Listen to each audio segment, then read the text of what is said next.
caminando en la cuerda floja.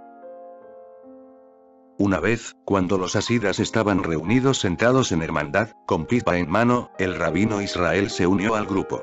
Al ser un hombre muy afable le preguntaron, «Dinos querido rabino, ¿por qué deberíamos servir a Dios?». Él se vio sorprendido por la pregunta y replicó, «¿Cómo voy a saberlo?». Pero entonces les contó esta historia: hubo una vez dos amigos del rey y ambos resultaron ser culpables de un crimen. Puesto que el rey les amaba, quiso ser clemente con ellos, pero no los pudo exculpar porque ni la palabra de un rey puede prevalecer sobre la justicia. De modo que dictó esta sentencia. Se tendería una cuerda sobre un profundo abismo y, uno tras otro, los dos tendrían que cruzar por ella. El que llegara al otro lado tendría garantizada su vida. Se hizo como el rey había ordenado y el primero de los amigos cruzó sano y salvo. El otro, sin haberse movido aún, le gritó, «Dime amigo, ¿cómo te las apañaste para cruzar?». El primero le contestó, «No sé cómo lo hice, pero solo sé una cosa. Cuando sentía que me iba hacia un lado, me inclinaba hacia el otro». La existencia es paradójica. La paradoja es su misma esencia. Existe a través de los opuestos, es un equilibrio de los opuestos. Y uno que aprende a equilibrarse se vuelve capaz de conocer lo que es la vida, lo que es la existencia, lo que es Dios. La clave secreta es equilibrarse. Unas cuantas cosas antes de entrar en esta historia. Primero, nosotros hemos sido educados según la lógica aristotélica, que es lineal, unidimensional. La vida no es en absoluto aristotélica, es hegeliana. Su lógica no es lineal, su lógica es dialéctica. El proceso mismo de la vida es dialéctico, un encuentro entre los opuestos. Un conflicto entre los opuestos y aún así un encuentro de los opuestos. Y la vida transcurre a través de este proceso dialéctico. Desde la tesis a la antítesis, desde la antítesis a la tesis, y luego, de nuevo, la síntesis se convierte en una tesis. Todo el proceso comienza una vez más. Si Aristóteles estuviera en lo cierto, habría solamente hombres y no mujeres o solamente mujeres y no hombres. Si el mundo estuviera hecho de acuerdo a Aristóteles, solamente existiría luz y no oscuridad, o solamente oscuridad y no luz. Eso sería lo lógico. Existiría o bien la vida, o bien la muerte, pero no ambos. Pero la vida no se basa en la lógica aristotélica. La vida es ambos. Y la vida es únicamente posible debido a que ambos existen, debido a los dos opuestos. Al hombre y a la mujer, al yin y al yang, al día y a la noche, al nacer y al morir, al amor y al odio. La vida consiste en ambos. Esto es lo primero que has de dejar que penetre profundamente en tu corazón, porque Aristóteles está ya en la mente de todo el mundo. Todo el mundo de la educación cree en Aristóteles, aunque para las más avanzadas de las mentes científicas, Aristóteles está pasado de moda. Ya no es aplicable. La ciencia ha trascendido a Aristóteles porque la ciencia se ha aproximado a la existencia y ahora la ciencia entiende que esta vida es dialéctica y no lógica. Oí una vez.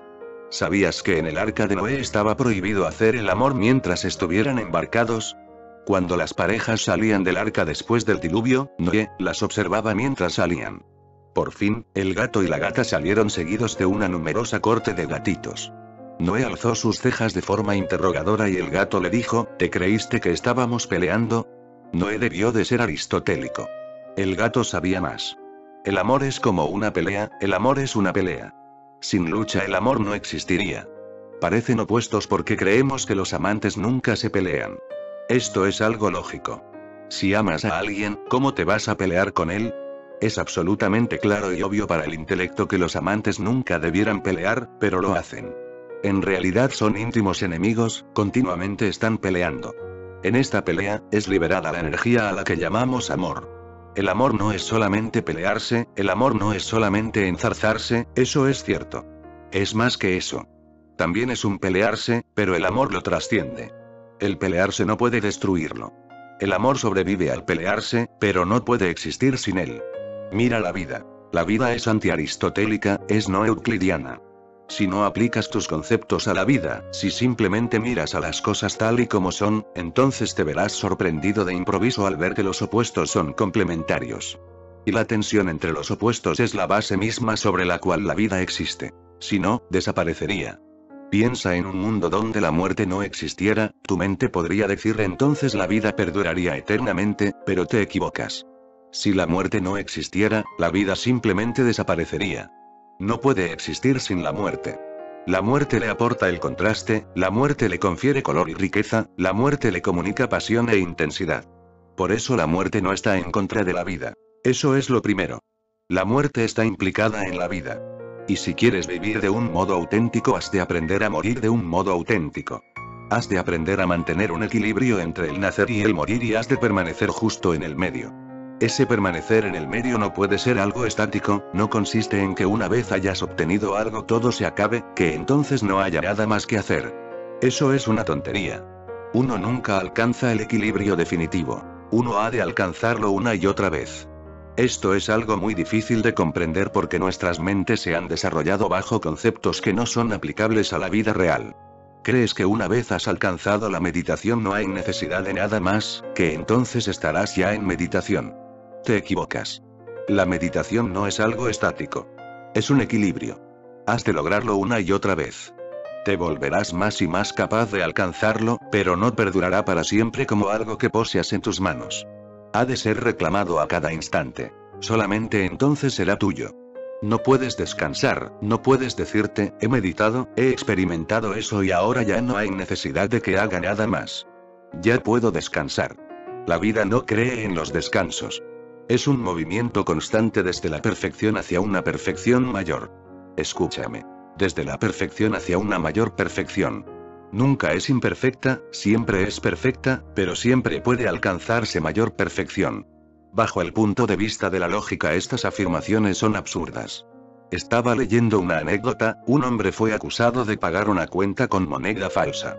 Al oírlo, el acusado arguyó que él no sabía que el dinero era falso. Al solicitársele pruebas admitió, es porque yo lo robé. ¿Habría robado yo el dinero si hubiera sabido que era falso? Después de pensárselo un rato, el juez decidió ser benévolo, de modo que retiró los cargos de falsificación, pero los sustituyó por uno nuevo. El de robo. Es verdad que lo robé, admitió el acusado, pero el dinero falso no tiene valor legal. ¿Es pues un crimen robar algo que no vale nada? Nadie pudo encontrar fallo alguno en su lógica, por lo que fue puesto en libertad. Pero la lógica no funciona en la vida. No puedes quedarte libre tan fácilmente. Puedes salir de una trampa de un modo legal y lógico porque la trampa consiste en lógica aristotélica. Puedes emplear la misma lógica para salirte de ella. Pero en la vida no te será tan fácil escaparte gracias a la lógica, gracias a la teología, gracias a la filosofía, gracias a tu gran inteligencia, a tu habilidad inventando teorías. Solamente podrás salirte de la vida o trascenderla mediante la auténtica experiencia. Hay dos clases de personas que son religiosas. El primer tipo es el infantil que busca la figura del padre. El primer tipo es inmaduro, no es capaz de confiar en sí mismo, por esto necesita de un Dios en alguna parte. Puede que Dios exista o no, eso no importa, pero necesita de Dios. Incluso aunque Dios no exista, la mente inmadura lo inventará porque la mente inmadura tiene una necesidad psicológica. No es cuestión de si Dios existe o no. Es una necesidad psicológica. En la Biblia se dice que Dios hizo al hombre a su propia imagen, pero la inversa es más cierto. El hombre hizo a Dios a su propia imagen. Sea cual sea tu necesidad, creas esa clase de Dios, por eso el concepto de Dios varía según las épocas. Cada país tiene su propio concepto porque cada país tiene sus propias necesidades. De hecho, cada persona posee un concepto diferente de Dios porque sus necesidades están ahí y ha de satisfacerlas. Por eso el primer tipo de persona religiosa, la mal llamada persona religiosa, es sencillamente una persona inmadura. Su religión no es una religión, sino una psicología. Y cuando una religión es psicología, es simplemente un sueño, un deseo, una satisfacción de deseos. No tiene nada que ver con la realidad. Estaba leyendo, un niño estaba rezando sus oraciones y acabó con esta frase: Dios mío, cuida de mamá, cuida de papá, cuida de mi hermanita y de tía Emma y de tío John y del abuelo y de la abuela y, por favor, cuida de ti mismo o todos nosotros estaremos perdidos. Este es el Dios de la mayoría. El 90% de la gente a la que llamas religiosa es gente inmadura. Creen porque son incapaces de vivir sin creencias. Creen porque la creencia les da cierta clase de seguridad. Creen porque la creencia les ayuda a sentirse protegidos. Es su sueño, pero les ayuda. En la noche oscura de la vida, en la gran lucha por la existencia, sin una creencia así se sentirían solos. Pero su Dios es su Dios, no el Dios de la realidad.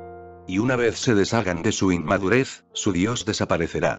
Eso es lo que le ha ocurrido a mucha gente. En este siglo mucha gente se ha vuelto irreligiosa. No es que hayan llegado a saber que Dios no existe, sino que, en estos tiempos, el hombre ha madurado.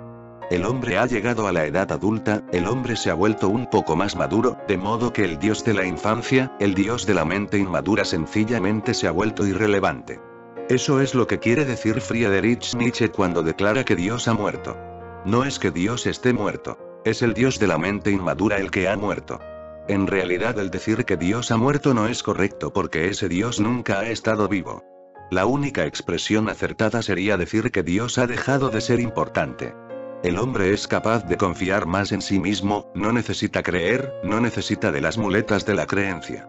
Por eso la gente ha ido perdiendo más y más el interés en la religión, se han vuelto indiferentes a lo que ocurre en las iglesias. Se han vuelto tan indiferentes que ni siquiera discrepan de lo que se dice en ellas. Si dices, ¿crees en Dios? Te contestarán, está bien tanto si existe como si no existe. No importa, no hay diferencia alguna. Tan solo para ser corteses, si tú eres creyente te dirán, sí, lo hay. Si no eres creyente, te contestarán, no, no existe. Pero ha dejado de ser algo que preocupe apasionadamente. Esta es la primera clase de religión, la que ha existido por los siglos de los siglos, en todas las épocas y que se está volviendo más y más anticuada, obsoleta. Su tiempo ha pasado. Se necesita de un Dios nuevo, que no sea psicológico, se requiere de un nuevo Dios que sea existencial. El Dios de la realidad, el Dios como realidad. Podemos incluso abandonar la palabra Dios, lo real nos puede servir, lo existencial nos puede servir. Luego hay un segundo tipo de gente religiosa para la cual la religión no nace del miedo. El primer tipo de religión nace del miedo. El segundo tipo, también falso, también pseudo, también mal llamado religión, no nace del miedo. Nace de la astucia. Hay gente astuta que inventa teorías, que es muy hábil con la lógica, con la metafísica, con la filosofía. Crean una religión que es pura abstracción, una hermosa pieza de arte, de inteligencia, de intelectualidad, de filosofía, pero que nunca penetra en la vida, que nunca roza la vida, que simplemente permanece como una idea abstracta. Una vez Mullah Nasruddin me estaba diciendo, nunca he llegado a ser lo que debiera de haber sido. Robaba sandías y pollos, me emborrachaba y me metía en peleas a puñetazo y navajazo limpio, pero hay una cosa que nunca he hecho. A pesar de toda mi mezquindad, nunca me he deshecho de mi religión. ¿Qué clase de religión es esta? No tiene impacto sobre la vida.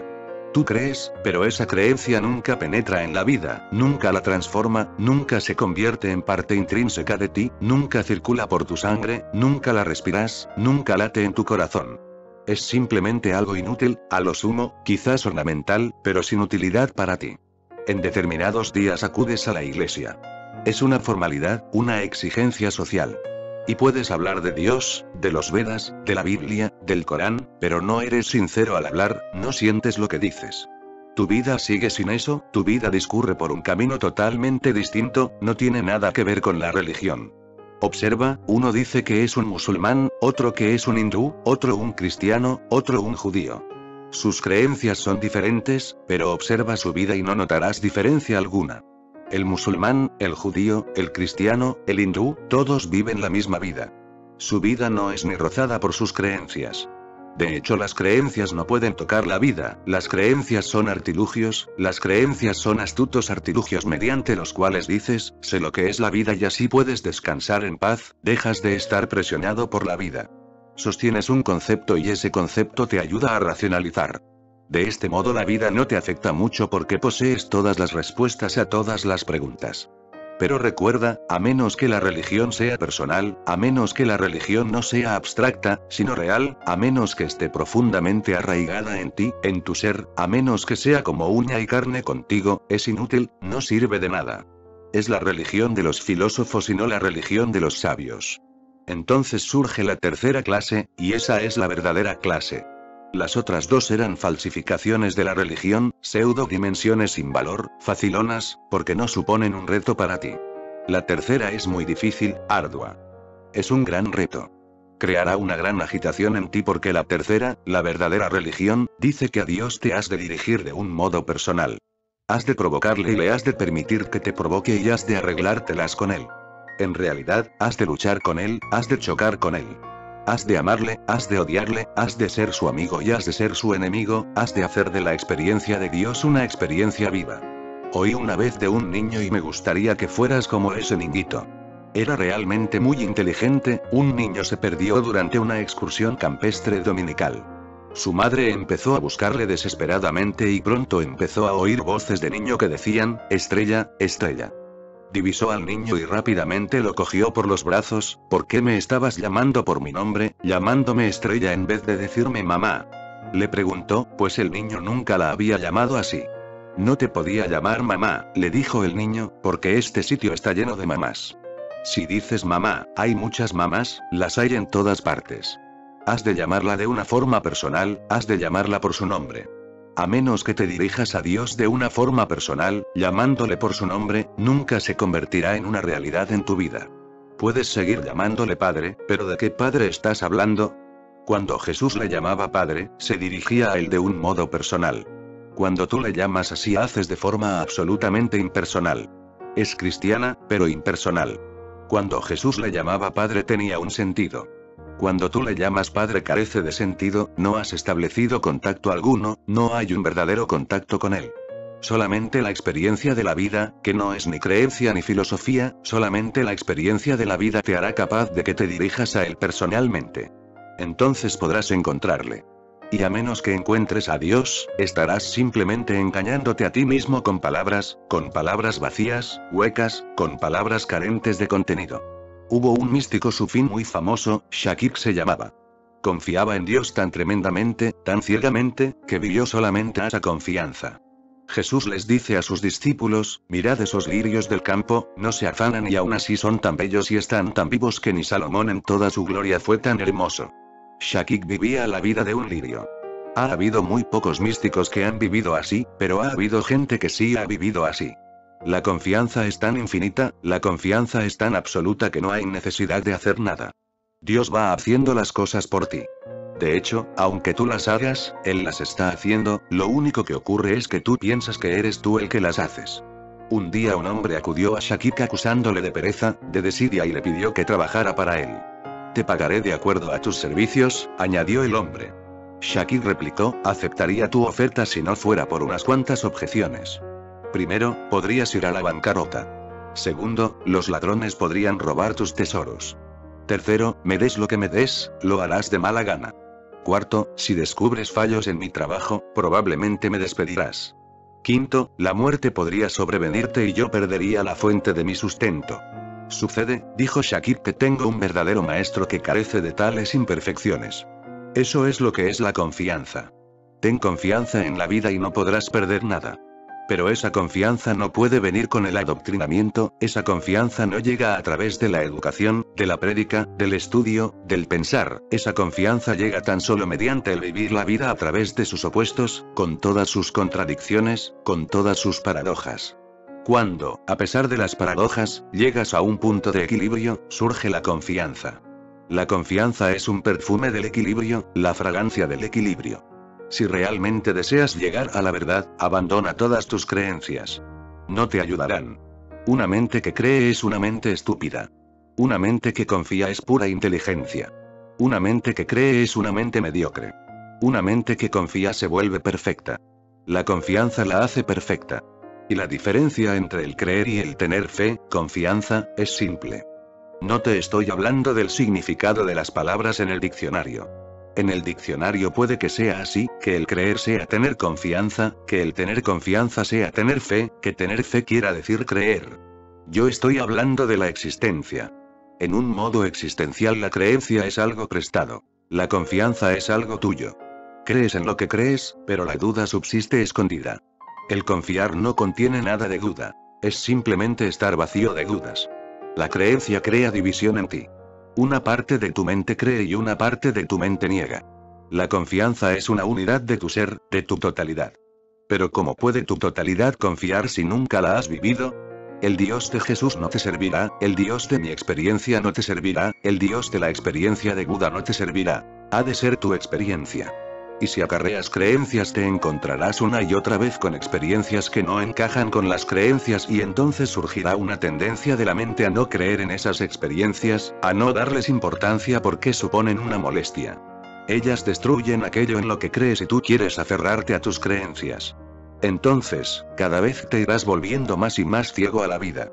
La creencia se convertirá en una venda para los ojos. La confianza abre los ojos, la confianza no tiene nada que perder, la confianza significa que aquello que es real, que puedo poner mis deseos y anhelos a un lado, porque no hacen a la realidad diferente, solamente pueden distraer a la mente de la realidad. Si crees en algo y te encuentras con una experiencia de la cual la creencia dice que no es posible, o que la experiencia es tal que has de abandonar la creencia, ¿qué es lo que vas a escoger? ¿La creencia o la experiencia? La tendencia de la mente es a escoger la creencia, a olvidarse de la experiencia. Así es como has estado perdiéndote muchas oportunidades cuando Dios ha estado llamando a tu puerta. Recuerda que no eres solamente tú el que está buscando la verdad. La verdad también te está buscando. Muchas veces su mano se ha acercado a ti, casi te ha tocado, pero tú te encogiste. No encajaba con lo que creías y elegiste tu creencia. Me contaron un chiste judío muy hermoso. Es un chiste sobre un vampiro que una noche se dirigió a la habitación de Patrick Zero Rourke para chuparle su sangre. Acordándose de las historias que su madre le había contado, Zero Rourke agarró un crucifijo y lo esgrimió frenéticamente delante la cara del vampiro. El vampiro se detuvo por un instante, meneó su cabeza de modo apesadumbrado, chasqueó su lengua y comentó genialmente en el más puro acento yiddish: te encontraste con el vampiro equivocado. Si el vampiro hubiera sido cristiano, de acuerdo. Puedes enseñarle la cruz, pero si el vampiro es judío, ¿entonces qué? Entonces, Ibei-Bubulal, te encontraste con el vampiro equivocado. Si crees en algo determinado y la vida no encaja con ello, ¿qué harás? Puedes seguir esgrimiendo tu crucifijo, pero el vampiro es judío y no hará caso de tu cruz. ¿Qué harás entonces? La vida es inmensa y las creencias son muy pequeñas, la vida es infinita y las creencias son muy diminutas. La vida nunca encaja con ninguna creencia y si tratas de imponer la vida sobre tus creencias estarás tratando de conseguir lo imposible. Nunca ha sucedido ni nunca sucederá de modo natural. Abandona las creencias y empieza a aprender cómo vivir tus experiencias. Ahora sí, vayamos con esta historia. Una vez, cuando los hasidas estaban reunidos sentados en hermandad, pipa en mano, el rabino Israel se unió al grupo. Al ser un hombre muy afable le preguntaron: dinos querido rabino, ¿por qué deberíamos servir a Dios? Unas cuantas cosas sobre el hasidismo. En primer lugar, la palabra hasid proviene de una palabra hebrea que significa el yiddish, es una lengua que emplean los judíos, derivada del alemán, inglés, y otras lenguas centroeuropeas. Bai-Bubulal significa, oh no, querido. Pío, puro. Se deriva del nombre Ased que significa gracia. Esta palabra Asid es muy hermosa. Todo el fundamento del hasidismo se basa en la gracia. No es que tú tengas que hacer algo. La vida ya te está sucediendo. Tan solo guarda silencio, mantente pasivo, alerta, receptivo. Dios desciende por su gracia, no por tu esfuerzo. Por eso el hasidismo no prescribe austeridades.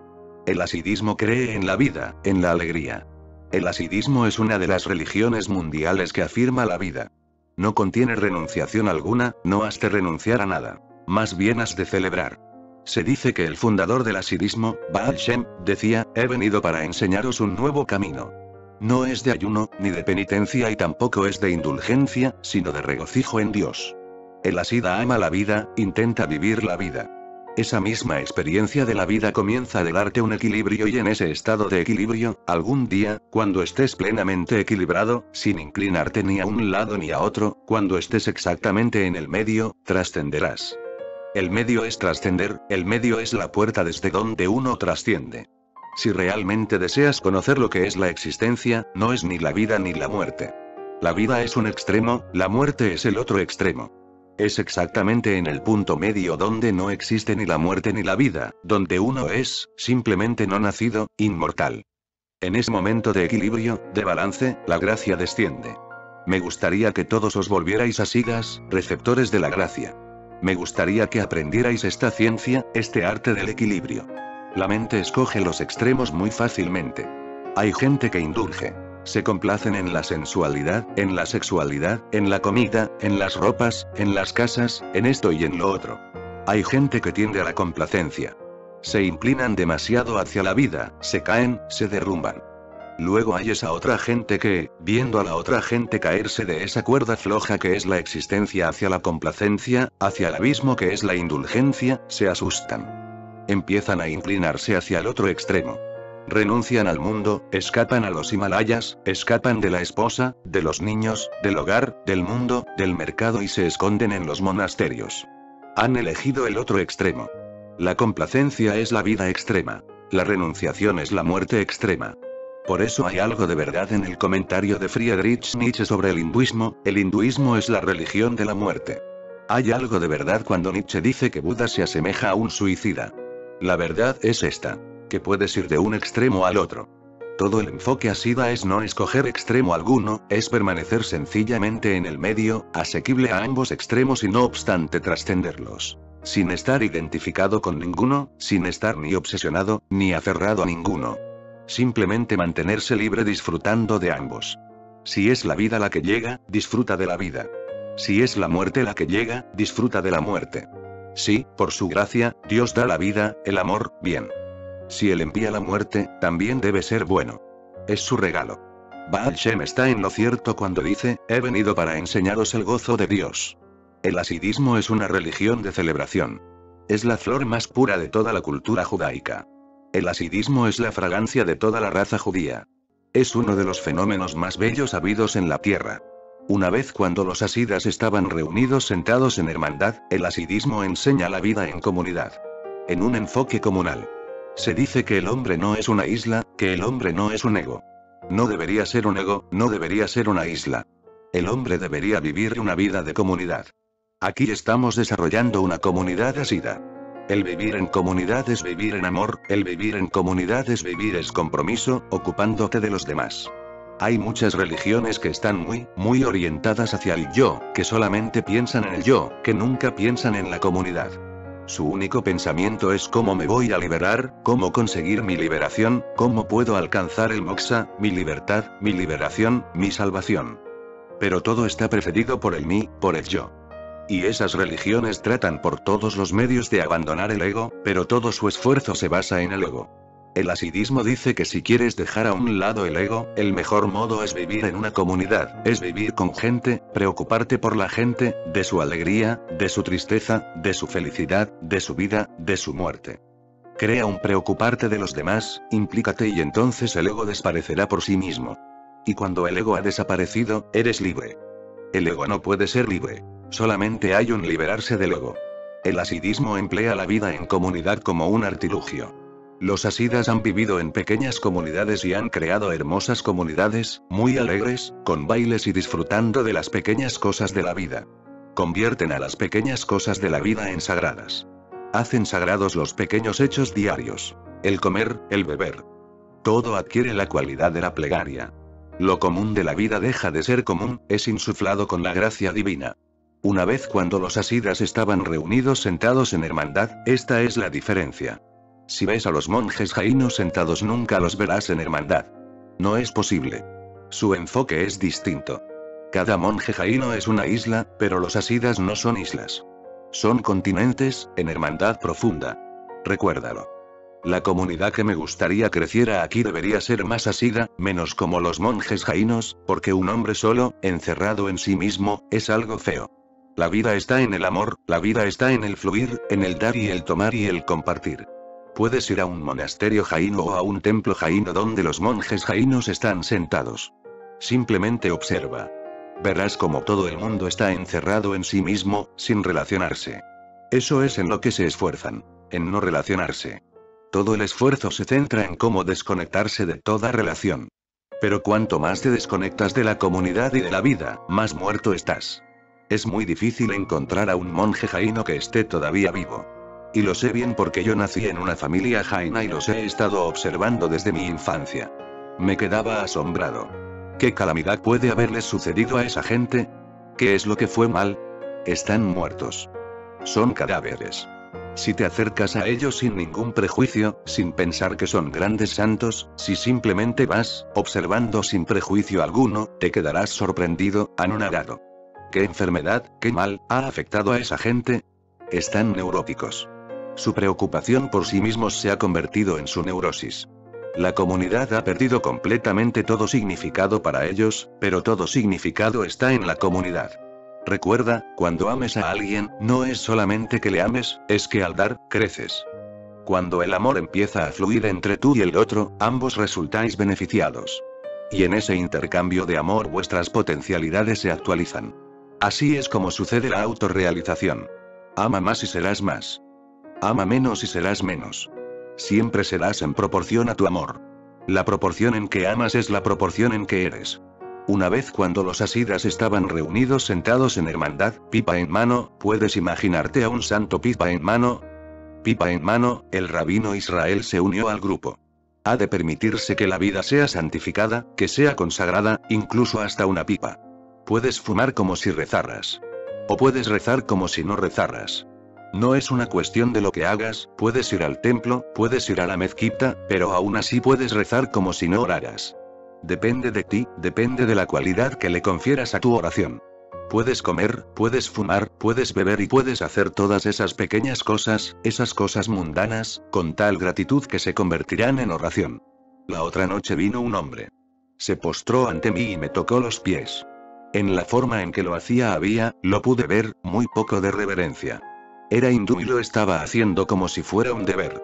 O puede que ni fuera consciente de lo que estaba haciendo. Así se le debió de educar, pero yo sentí, pude ver, que su energía era absolutamente irreverente. Y me preguntaba a qué habría venido. Quería hacerse sannyasin. Nunca digo que no, pero deseé decírselo.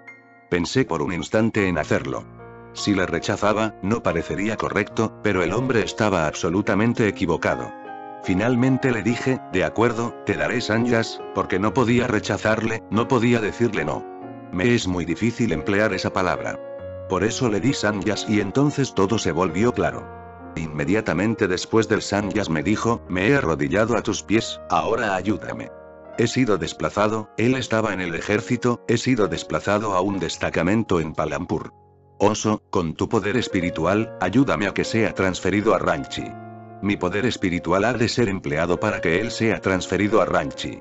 ¿Qué clase de concepto tiene él del poder espiritual? Ahora todo estaba claro. No estaba interesado en el sannyas. El que él tomara sannyas era un soborno. Debió de pensar que si él pedía para que fuera transferido sin haber tomado sannyas, no sería lo correcto. Por eso primero se hizo sannyasin y luego lo pidió. El pensar en estos términos es sencillamente irreverente, poco espiritual. Él dice que es un seguidor de Paramahansa Yogananda y la forma en que lo dijo fue sumamente egoísta, sintiéndose muy orgulloso, muy superior. Soy seguidor de Paramahansa Yogananda. Soy un discípulo. He estado trabajando sobre mí durante muchos años, y por eso quiero ir a Ranchi. Ranchi es el centro de los discípulos de Paramahansa Yogananda. Ese hombre carecía absolutamente de espiritualidad. No había nada de espiritual, de reverente, en su enfoque. Lo que quiero que veas claro es esto. Que no depende de lo que hagas. Puedes tocar mis pies de modo irreverente. Entonces eso no tiene sentido. Pero puedes fumar y puedes hacerlo de una forma tan reverente que tu oración alcance a Dios.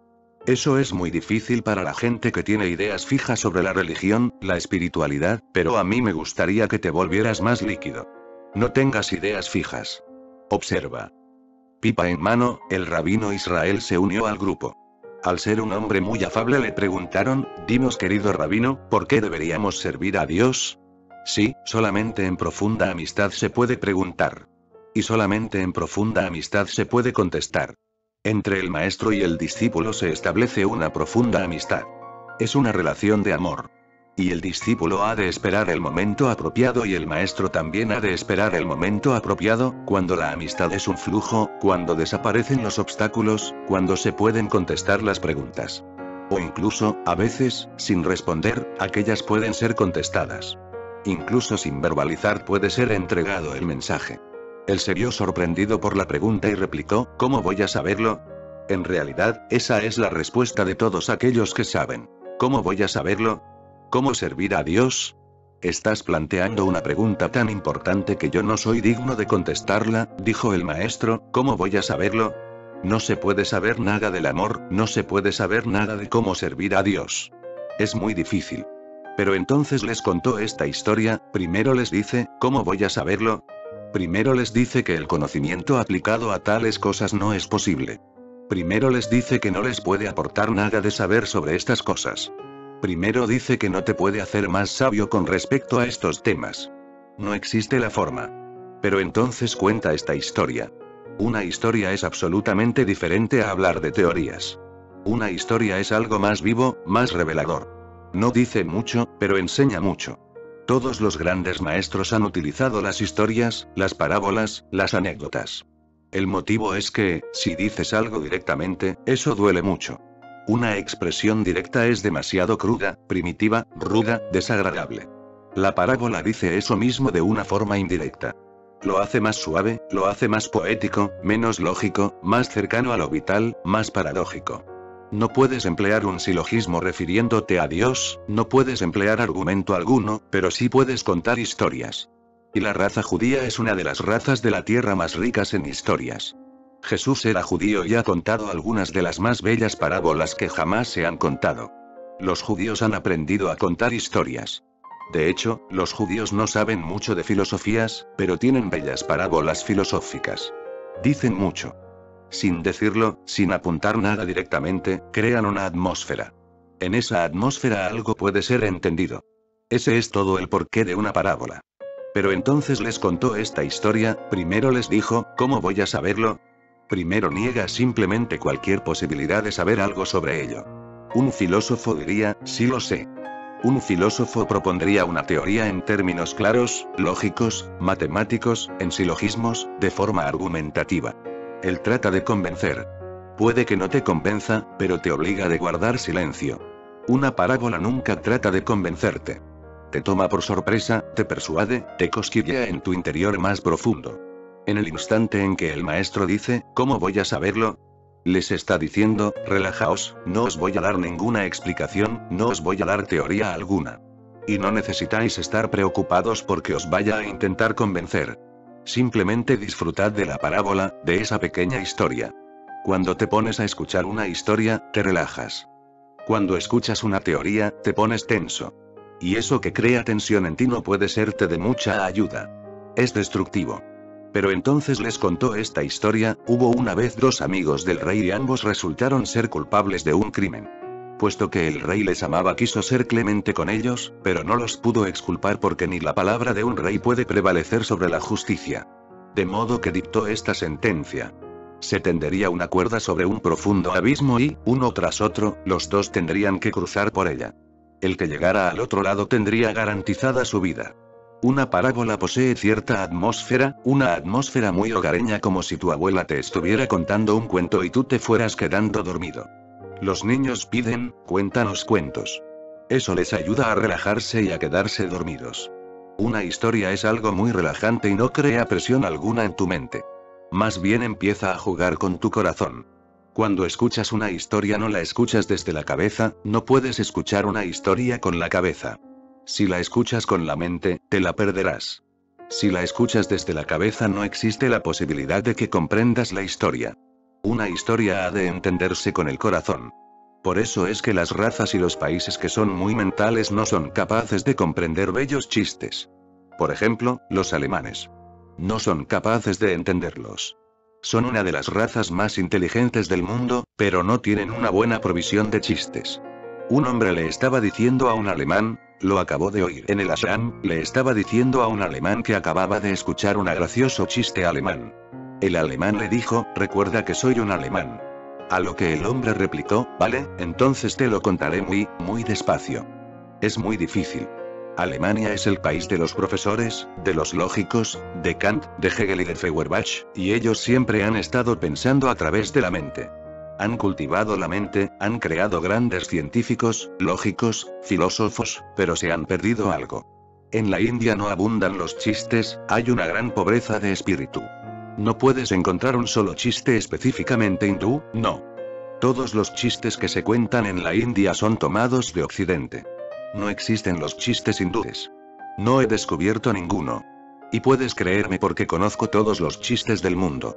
No existe, como tal, ningún chiste hindú. ¿Por qué razón? Son, de nuevo, gente muy intelectual. Han estado elaborando y enhebrando teorías. Desde los Vedas hasta Sarvapali y Radhakrishnan han estado elaborando y tejiendo teorías y más teorías y se han metido en ello tan intensamente que se han olvidado de cómo contar una bella historia o cómo hacer un chiste. El rabino empezó a narrar esa bella historia. Los discípulos se debieron de relajar, se debieron de poner atentos y relajados. Esa es la belleza de una historia. Cuando se te cuenta la historia te mantienes atento, pero no tenso. Puedes estar relajado y al mismo tiempo atento. Surge una atención pasiva cuando escuchas un relato. Cuando estás escuchando una teoría te pones muy tenso porque si te pierdes una sola palabra puede que no seas capaz de comprenderla. Te concentras más. Cuando escuchas una historia te vuelves más meditativo, no hay mucho que perder. Incluso si te pierdes algunas palabras, no te perderás nada porque si sientes la historia, la entenderás. No depende tanto de las palabras. Los discípulos se debieron de relajar y el maestro les contó esta historia. De modo que dictó esta sentencia. Se tendería una cuerda sobre un profundo abismo y, uno tras otro, los dos tendrían que cruzar por ella. El que llegara al otro lado tendría garantizada su vida. Esta frase es muy significativa, el que llegara al otro lado tendría garantizada su vida.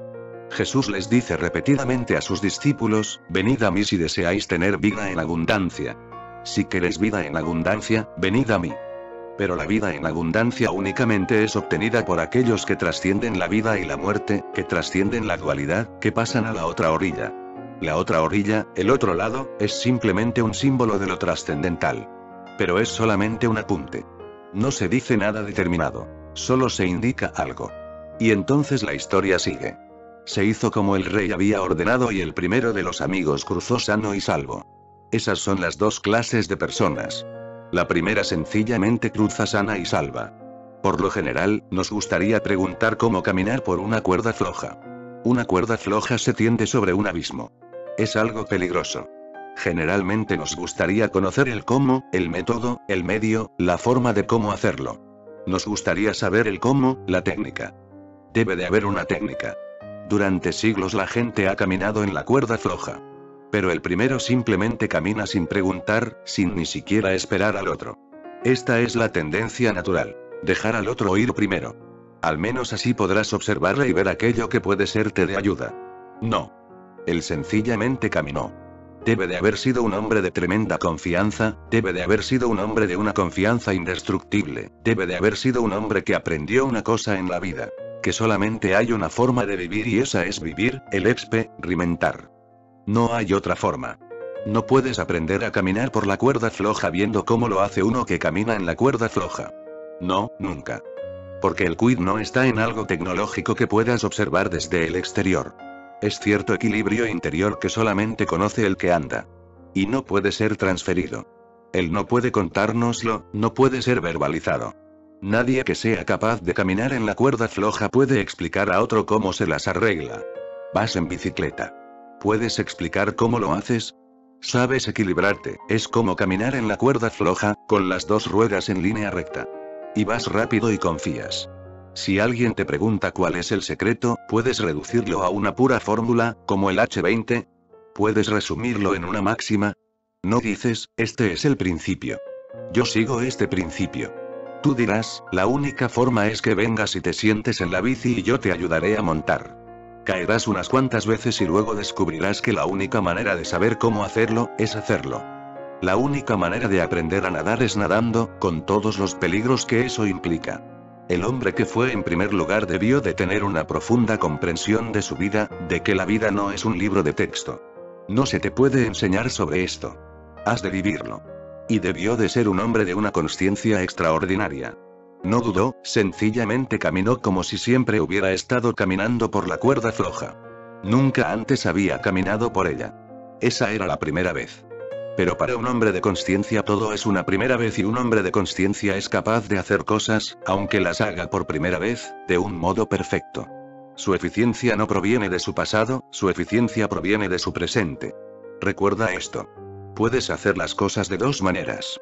Puedes hacer algo porque lo hayas hecho anteriormente, de modo que sepas cómo hacerlo. No necesitarás estar presente, podrás hacerlo sencillamente de un modo mecánico. Pero si no lo has hecho antes y lo vas a hacer por primera vez, has de mantenerte tremendamente alerta porque no tienes experiencia alguna del pasado. Por eso no puedes confiar en la memoria. Has de confiar solamente en la consciencia. Esas son las dos formas de hacer las cosas. O bien funcionas desde la memoria, desde lo que sabes, desde el pasado, desde la mente, o funcionas conscientemente, en el presente, desde la no mente. El primer hombre debió de ser un hombre de no mente, un hombre que sabía que simplemente has de mantenerte alerta y ver qué sucede. Y suceda lo que suceda, está bien. Un gran valor. Y el primero de los amigos cruzó sano y salvo. El otro, sin haberse movido aún, le gritó: dime amigo, ¿cómo te las apañaste para cruzar? El segundo es la mente de la mayoría, la mente de las masas. El segundo quiere saber primero cómo cruzar. ¿Existe un método? ¿Existe alguna técnica que haya de aprender? Está esperando a que el otro se la diga. Dime amigo, ¿cómo te las apañaste para cruzar? El otro debió de ser uno que creía en el saber. El otro debió de ser uno que creía en la experiencia de los demás. Mucha gente acude a mí. Me dicen: oso, dinos, ¿qué te ha ocurrido? Pero, ¿qué puedes hacer? Buda lo explicó, Mahavira lo explicó, Jesús lo explicó, ¿y qué has hecho con ello? A menos que te suceda a ti, es inútil. Puedo contarte una historia más y podrás incorporar esa historia a tu colección de recuerdos, pero eso no te va a ayudar. Esperar del saber de los demás es esperar en vano, porque eso que te puede ser dado por los demás carece de valor alguno y aquello que posee un valor no puede ser dado ni transferido. El primero le contestó: no sé cómo lo hice, pero solo sé una cosa. Aún habiendo cruzado, lo único que le dijo fue: no sé cómo lo hice, solamente te puedo decir esto, porque, en realidad, la vida nunca se convierte en conocimiento.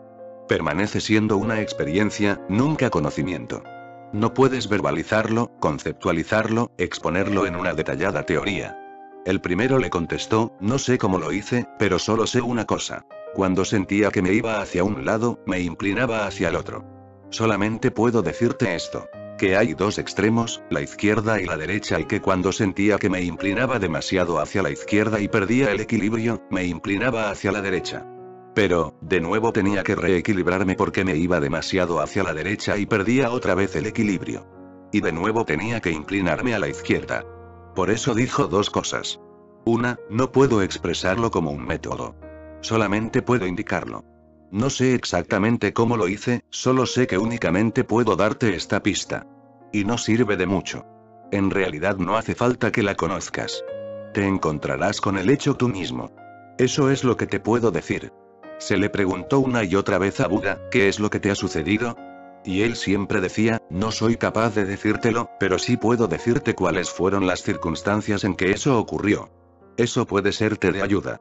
No puedo expresarte nada sobre la verdad última, pero puedo decirte cómo, por qué camino, con qué método, en qué situación estaba yo cuando me sucedió, cuando la gracia descendió sobre mí, cuando la bendición llegó a mí. El hombre dice: cuando sentía que me iba hacia un lado, me inclinaba hacia el otro. Eso es todo. No es mucho. Así es como me equilibré, así es como me sostuve en el medio. Y en el medio está la gracia.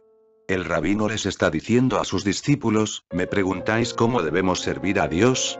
Lo estaba indicando con esta parábola. Permaneced en el medio. No os excedáis mucho ni renunciéis en exceso. No permanezcáis demasiado en el mundo y no escapéis de él. Mantened un equilibrio. Cuando sientes que te estás excediendo en demasía, inclínate hacia la renunciación, y cuando sientas que renuncias en exceso, que te estás convirtiendo en un asceta, inclínate de nuevo hacia la complacencia. Mantente en el medio. En las carreteras, en la India, encontrarás señales que indican: vaya por la izquierda. En América encontrarás: vaya por su derecha. En el mundo solamente hay dos clases de personas. Las que van por la derecha y las que van por la izquierda. La tercera clase es el pináculo mismo de la consciencia. Y la regla es: mantente en el medio. No trates de hacerlo en la carretera, sino en la vida. Mantente en el medio. Nunca por la izquierda, nunca por la derecha. Simplemente en el medio. Y en el medio surgirán destellos de equilibrio. Un punto, puedes entenderlo, puedes sentirlo, en el que no te estás inclinando hacia ningún extremo. Estás exactamente en el medio. En ese mínimo instante, de repente, surge la gracia. Todo está en equilibrio. Y así es como uno puede servir a Dios. Permanece en equilibrio y así servirás a Dios. Permanece en equilibrio y Dios estará a tu alcance y tú estarás al alcance de Dios. La vida no es tecnología, ni una ciencia. La vida es un arte, o sería mejor el llamarla una habilidad. Has de sentirla. Es como el caminar por la cuerda floja. El rabino escogió una bella parábola. No habló en absoluto de Dios, no habló para nada de servir, no contestó directamente la pregunta. Los discípulos debieron de olvidarse de la pregunta. Esa es la belleza de una parábola. No divide tu mente en pregunta y respuesta, simplemente te da un atisbo de cómo son las cosas. La vida no tiene un método. Recuérdalo, la vida no es americana, no posee una tecnología. La mente americana, o para ser más específicos, la mente moderna, tiende a crear tecnologías en todas las cosas. Incluso en la meditación, la mente moderna inmediatamente tiende a crear una tecnología. Entonces surgen las máquinas y el hombre se va perdiendo y perdemos todo contacto con la vida. Recuerda, hay cosas que no pueden ser enseñadas, sino que solamente pueden ser aprehendidas. Yo estoy aquí, puedes observarme, puedes mirarme y verás en mí un equilibrio y un silencio. Es casi tangible, puedes tocarlo, puedes oírlo, puedes verlo. Está aquí. No puedo decir lo que es, no puedo darte técnicas específicas de cómo llegar a él. Como máximo puedo contarte unas cuantas parábolas, unas pocas historias. Serán solo indicaciones. Aquellos que comprendan dejarán que esos indicios caigan en sus corazones como semillas. A su debido tiempo, en la estación propicia, germinarán, y el día en que vivas lo mismo que yo estoy viviendo, me comprenderás. Yo he cruzado a la otra orilla. Tú estás gritando desde el otro lado, dime amigo, ¿cómo te las arreglaste para cruzar? Solamente puedo decirte una cosa, no sé cómo lo hice, pero solo sé una cosa. Cuando sentía que me iba hacia un lado, me inclinaba hacia el otro. Mantente en el medio. Mantente continuamente alerta para no perder el equilibrio y entonces las cosas se arreglarán por sí mismas. Si eres capaz de permanecer en el medio, permanecerás accesible a Dios, a su gracia. Si eres capaz de mantenerte en el medio, te volverás una sida, te convertirás en un receptáculo de la gracia. Y Dios es gracia. No puedes hacer nada por encontrarle. Solamente puedes hacer una cosa: no obstaculizar su camino. Y siempre que te desplazas a un extremo te tensas tanto que esa misma tensión te hace demasiado sólido. Siempre que estás en el medio, esa tensión desaparece, te vuelves líquido, fluido y dejas de obstaculizar el camino. Cuando estás en el medio dejas de estar obstaculizando el camino de Dios, o, déjame decírtelo así, cuando estás en el medio dejas de ser. Exactamente en el medio sucede este milagro. Tú no eres nadie, tú eres una nada. Esta es la clave secreta. Puede abrirte la cerradura del misterio, de la existencia.